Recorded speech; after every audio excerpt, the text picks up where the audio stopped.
درباره راستا پیشاب کردن یگان چی میگفتید؟ خدا از شما راضی باشد.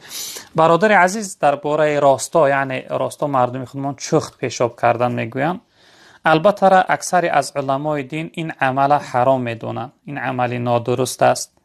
اگرچه یک روایت آمده است که والله اعلم حدیث بخاری باشه که جناب پیامبر صلی الله علیه و سلم را دیدن که یعنی راستا پیشاب کرده است، شاید یگان حالت عذر حضرت بود.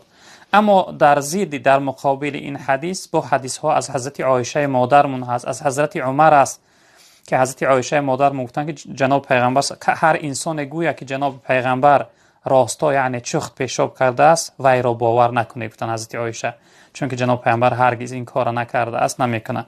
از حضرت عمر رضی الله تعالی عنه هم این چنین روایت است که یعنی جناب پیغمبر صلی الله علیه و سلم نهی داشتن از پیشاب کردن راستا، این حرام است. در روایت دیگر هست که جناب پیغمبر صلی الله علیه و سلم گفتن که همه عذاب قبر برای همون انسانی هست که از یعنی چیلچه های پیشاب خود را نگه نمیداره.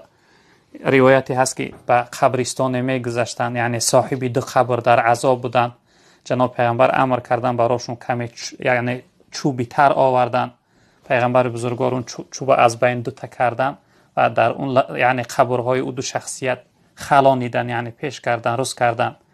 بعد از اون گفتن که تا وقتی که این چوب ها یعنی سبز هستن ذکر میگوین، از خداوند امید دارم که عذاب اینها سبک کرده میشود. بعد از اون حضرت گفتن که اینها از روی گناهی کلان نه بلکه از روی گناهی میده عذاب شده استودن. گناهیتش گفتن این است که سخنچینی داشت، یعنی خبر یک کس به جای دیگر می برد.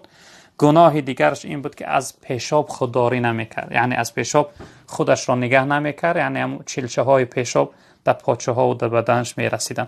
البته راستا پیشاب کردن اکثر علما به اتفاق هستند که یعنی حرام است، نادرست است، چون که وقتی انسان راستا پیشاب کنه البته چلچه هاش در لباس های وی می رسند و لباس هاش بیناموز میشن.